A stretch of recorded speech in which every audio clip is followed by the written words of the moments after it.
Hello and welcome to the Columbia Daily Tribune's Courtside View basketball webcast. This is Tribune sports editor Joe Walljasper along with Tribune long-suffering basketball beat writer Steve Walentic. Steve, Missouri has lost 7 games in a row.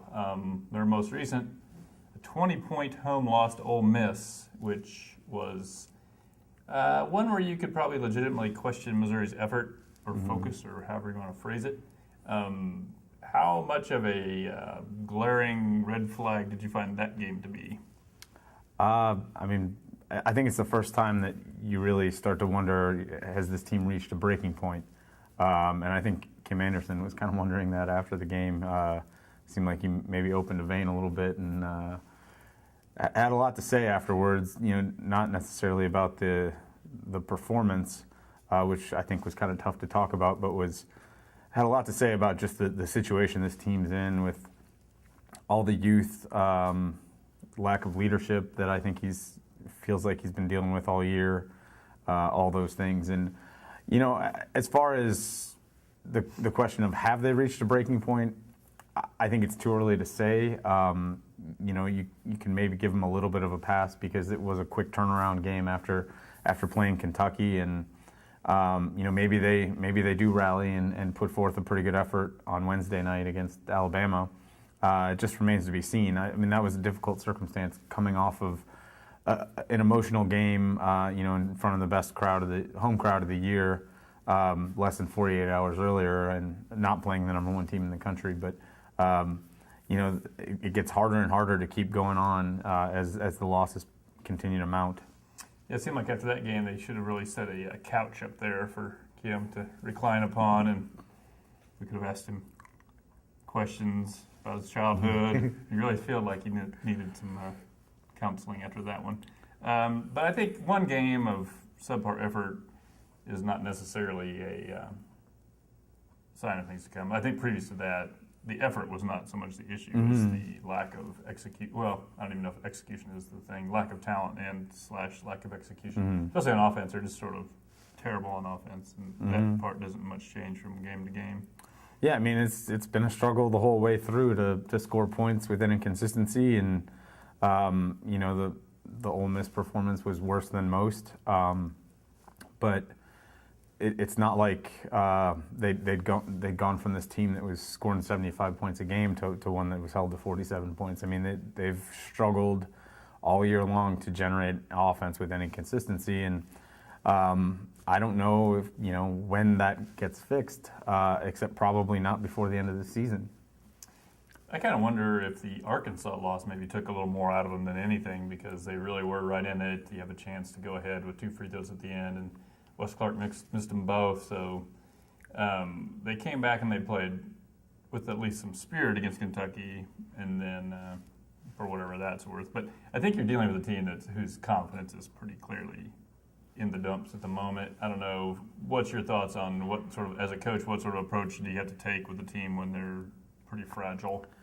Well, I think you have to figure out a way to build them up confidence-wise, but while you're doing that, you also have to stay after them, and you can't coddle them. I think that's the biggest challenge that Kim Anderson is facing is he has to push these guys to get better, because there's a lot of room left for them to get better, and he has to be looking toward next season and the year after and say, this is how we've got to make progress. And it takes going after them hard, I think, to get them to do that. But simultaneously, they have to play games twice a week, and it gets harder and harder to keep pushing forward when you're not having any success. And obviously, they are to the point, I think, where they're expecting the next bad thing to happen.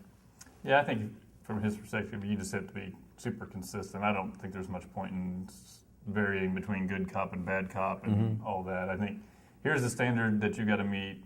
And practice is more important than anything, and when you don't, then you can have a seat, as we saw with Tremaine Isabel. I just think you take that approach and make them meet your yardstick. If they don't live in fear of them leaving, because I don't know that we've seen. They need all these guys probably. You would rather have them, but I don't think there's anybody here that is going to. It's so great that it would kill you if they decided we hate it and we're going. I don't think you can coach that way. You just got to coach as hard as you can, and if they stay, they stay. If they go, they go. And I think you have. I mean, he obviously understands that the one-loss record at this point doesn't matter. I mean, it matters in the sense that you'd like it to be better than worse, but it's going to be bad either way. You have to figure out a way to get the growth that you need out of these guys, and if that means continuing to push them hard, I think that's what you have to do. I guess maybe the last big question here is, how good are these freshmen? Because I think if you're looking at Missouri basketball optimistically, these guys are the future, and they'll get better next year, and then in a couple of years maybe they'll be ready to win and go back to the tournament. That's predicated on them being good players. Do we still think these are good players? I think we think they can be.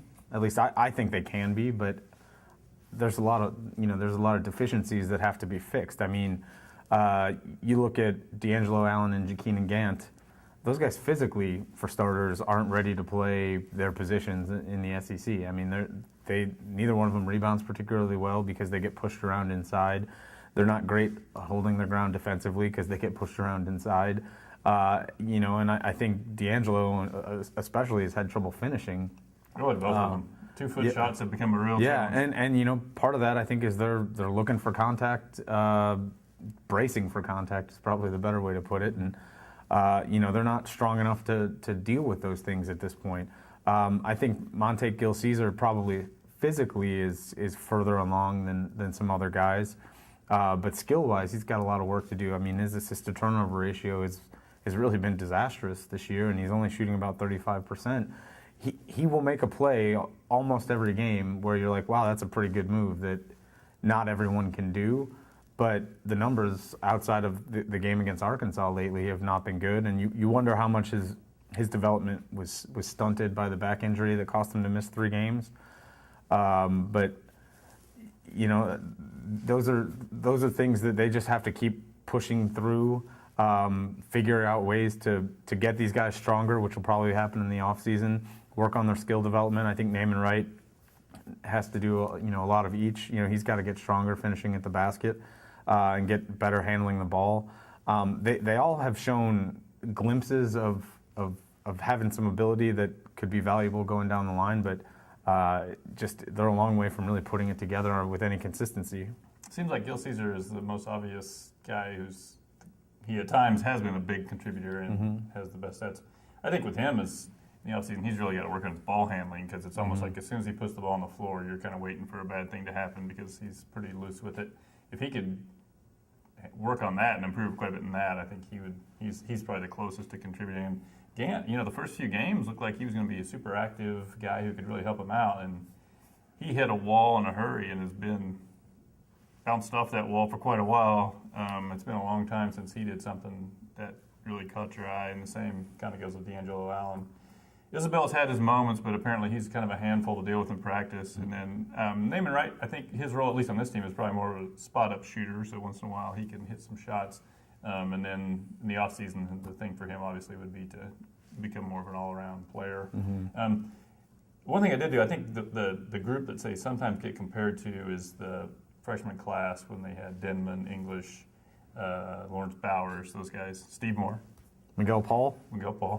I did not run the numbers on Miguel Paul, but now those guys back then were contributing on a team. They kind of got broken in a little more easily on a team that was winning and had some good older players. But freshman year, Denman played 17 minutes a game, averaged 6 points. English, 14 minutes a game, 6.5 points. And Bowers, 7 minutes a game, 3.2 points.